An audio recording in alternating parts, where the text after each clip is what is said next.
Hi guys, so I'm going to attempt to sort of reconcile, when I say reconcile, actually show where how they get to their statement, but from all our workings.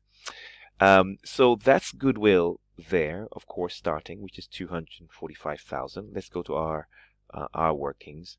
Now remember we did, because this is just the video before, right? We had said that we had got 950 as the total the consideration, taken away the net assets acquisition, got 350. Then we were told we had impairment of 105 over the 3-year period and left with 245. So that's why you have 245. Now let's look at this carefully here with the property, plants and equipment. So we have the 900 plus 400. Of course, that's what you start with. Now remember that you had fair valued the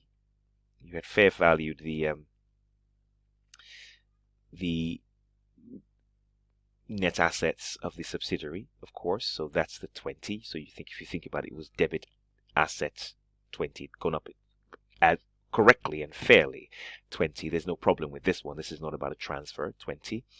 And over 3 years, you would be taking off 6, which is why you have 20,000 minus 6,000, giving you 14,000, right? And let's go back here, and that's really the 20 minus 6 that we see there. This too, of course, is to do with the fall in the value of that. You know how we transferred the asset that we should not have transferred? So we transferred this asset. Remember, we did the calculation over here, where we had said, where's the asset? Here we are, and I did the double entry for you, and I explained how really I'm trying to get to 8,000.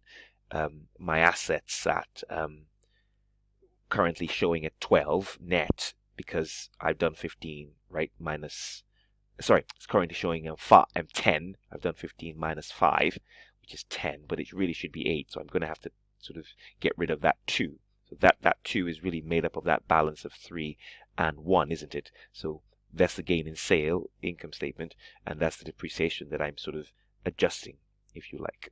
So that's so really it's 2 and 2. So if I say 3 minus 1 is 2, that's really 2. It's a net 2, but I've just done this so you truly can see clearly what things are going, right?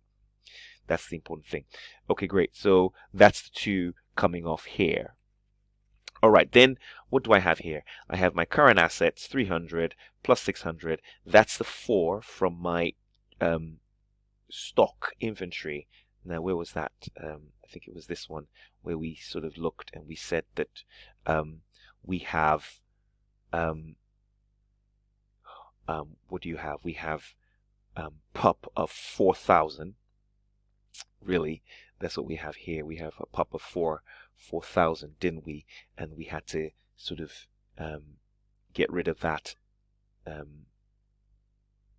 off the inventory. Remember, we're in the statement of financial position, so that's the 4 coming off.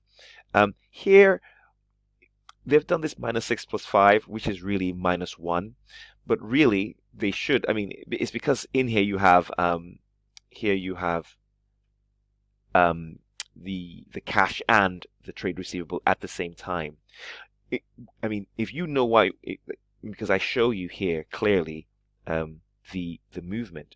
I show you that what happened was the first thing you had to do was to debit bank and credit trade receivable, which in effect is nothing really. And then you would only really, I mean, when I say nothing, because you're debiting bank and crediting trade receivables with 5 and 5, if both are in the same bracket of current assets, then there's no movement, right?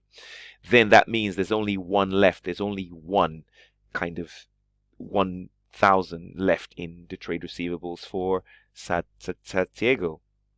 So all we really need to do, as long as you have your working clear, is just to show minus 1 coming off here and minus 1 coming off the current liabilities. I'm not quite pleased with the way they've put this minus 6. I think it's a bit confusing.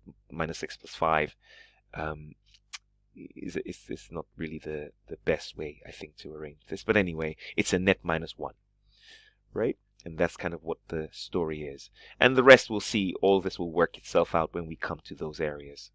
But ultimately, That's the -1 from the current liability. Let's look at the income statement. Remember, we must always take off the revenue of 60. You cannot recognize any revenue at all. And we can see here it says that you'd made some goods for 60. So we have to take off 60 twice. So 60 off here and then 60 off here. Yes, that's the first thing. That's the 2 for the 2000 for the depreciation for that year. Remember, for the actual fair value increase in the asset. Let me just take you there again. So here, remember that when you did your fair value adjustment, you had 20,000. This is a great transaction, fair transaction, no problem. It was the overall over 3 years is 6,000, but it's just 2,000 for that year. And that 2,000 is what we see, if you like, over here. Then, of course, we have to increase cost of sales because we are taking 4 off the closing inventory for the pup. Yes, remember, so this 4 is that pup here, over here, that's that. And this 2 really is the net 2 from here, really, because what we have here is, when I say the net 2, from that stock move, where is it? Is this the one with the double entry? Yes, here we are. So you have a gain in sale of 3, and if you like, so technically, if you have 3 pushing up your, sorry, you have a gain in sale. Where's my gain in sale? You have a gain in sale of 3. Remember that you had it at 12, sold it for 15, so you made a gain of 3. Right, so that's your gain of 3. But you are you're taking off. So what I'm doing is I'm taking away the gain and adding on. Taking away the gain and adding on 1, or I'm reducing my expense by 1 in effect, which is like adding 1 and taking off 3. So in effect, I'm taking off 2 in effect, right? Because I need to take off 3, but I need to put 1 back because depreciation should not be 5, depreciation should be 4. So in a way, it's like taking off 1, but it's the net effect ultimately. So I have a net effect of 2,000 too much in my accounts. So I need to reduce that by 2. So in order to reduce that, what you do is you add on 2 to cost of sales. I mean, in effect, that's what you're doing, really, isn't it? That's what you're doing. So that 2 is to do with that, is the net effect, really. But it's better you see it like this, so you can know what's going on, right? 3 of it is from the actual sale profit, and 1 is to do with the depreciation adjustment, right? So we talked about that in the previous video, so you can sort of review that. Okay, then we have operating expenses. We know it's 35. We calculated that as impairment. 35. Where is it? 35. That was here. I believe we did that here. 35. That's the 35 because it's divided by 3. So we only need a year to go through. So that's the 35, of course. Add those through finance costs.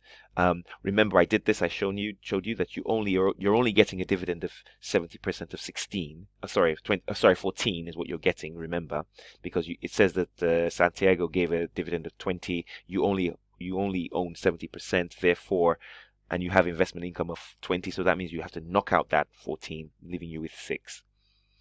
And then you have here profit before tax and income tax expense. So it's a bit all over the place. When I say all over the place, there's a number of adjustments, but you just keep going. And as you practice it, yes, you might miss 1 or 2, but don't give yourself too much. Don't knock yourself. It does come. It does come. Now, of course, the non-controlling interest is the next bit to be concerned about. When I say concerned, to be really careful about. Let's look at it carefully here. What do we have? We have the 150, we have the 700, we have the 20. Hope you got that. I'm sure you also got the 6. Remember, Santiago were the people who actually sold this thing. They were the ones who actually sold this. They sold this stock, so they're the ones with the pup. So that's the pups that we're taking off of 4,000. And that's the one. The reason why it's so important to keep this separate is that's the one from the depreciation adjustment here. You see, I'm adding 1 back to the, if you like, the accounts of the subsidiary because it's too much. They've got 5 in there. It should be 4. So I'm adding 1 back into their profits. And that's what you see here. That's what you see here. So that's what's going on over here with this.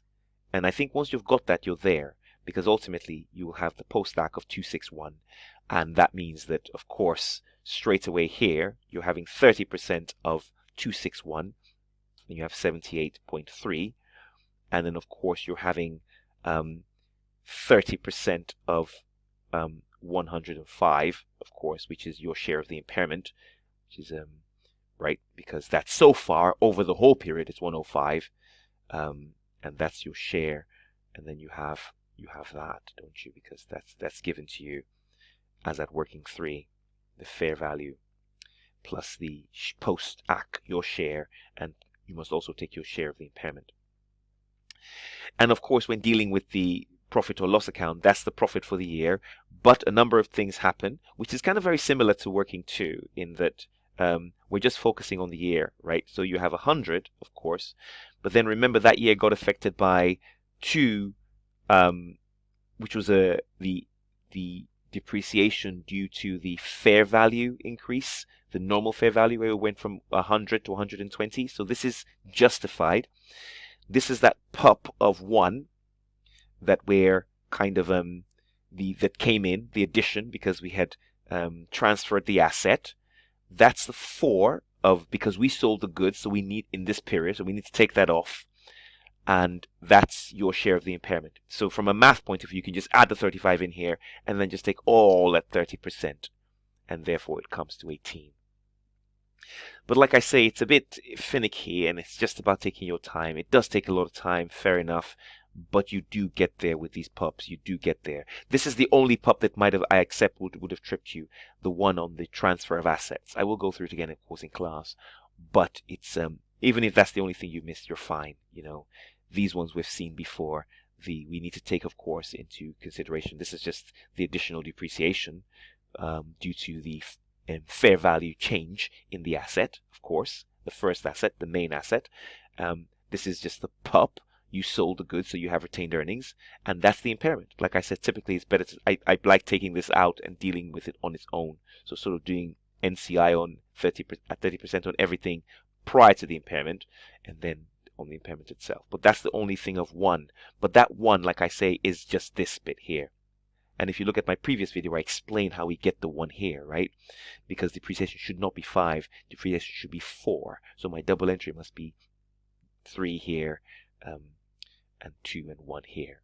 But ultimately, this 3 and 2 are in the same statement of profit and loss. That's why it's 2 overall. Now, group retained earnings. We can see here that that's why the 3. This 3, the whole 3 is shown here, because as a whole, we have to reduce retained earnings by 3. And then, of course, these are just post-ACC calculations. That's why the 3, because the parent is actually showing a full-on 3, right? And because they transferred this thing. It was 12, they transferred it at 15, so they're showing 3, right? So, yeah, and that's that 2 over there. And they sort of discussed that whole relationship, or that double entry I've shown again. But I'll go through it again in class. Your aim is to keep striking, to get as many points in as possible. And of course, you might trip up on 1 or 2 things, but don't worry about it. Okay, great stuff. See you. Oh, yes, let me just finish off my slides. Oh, where are they? My slides are gone. Let me just finish off the slides. There's nothing really left. Actually, let me just finish off those slides. There's nothing really left, but let me just finish that off. Financial reporting, sorry, forgive me, chapter 19, just to make sure that I've covered all of that.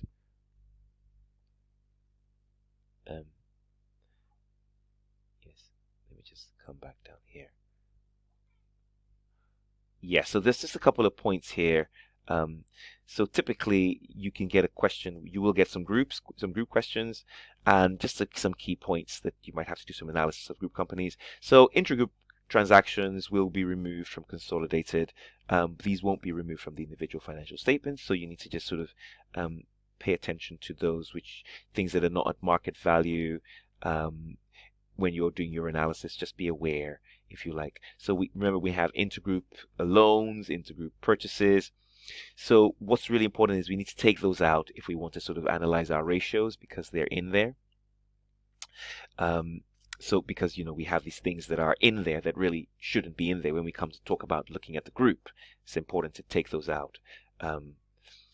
And also intergroup revenue and sales and purchases. Remember that this can automatically, you can just have, because they're there, the reason we take them out is because you will have revenue that's inflated. And these, which would not be, which would not be the case if they were removed from the group. So that's sort of important. Of course, you can see that unrealized profits, of course, will be affecting inventory. So it's important to, if you like, be sure and be aware of these things when you're dealing with them. But until we come to a question, you won't be able to fully see all of these. But the key point is just to be really aware when we come to analyzing groups that there are inflation, there are issues in there that need to be dealt with first before you can start sort of making these assumptions. So we're really saying adjust for take out all the revenue, take out any intra-group sales, or before you start calculating your gross profit margin for the group, right? That's what I'm fundamentally saying. And same thing for the group, take out all the intercompany loans and liabilities before you start calculating, because then it looks as though, they're much higher than they really are. Okay, great stuff. Thank you. Again, I will go through this in class, but hopefully if you follow the video before this on the double entry, that's what's the important thing. And then as you get to understand where things are coming from, you'll be better at actually finishing your statement of financial position and statement of profit and loss.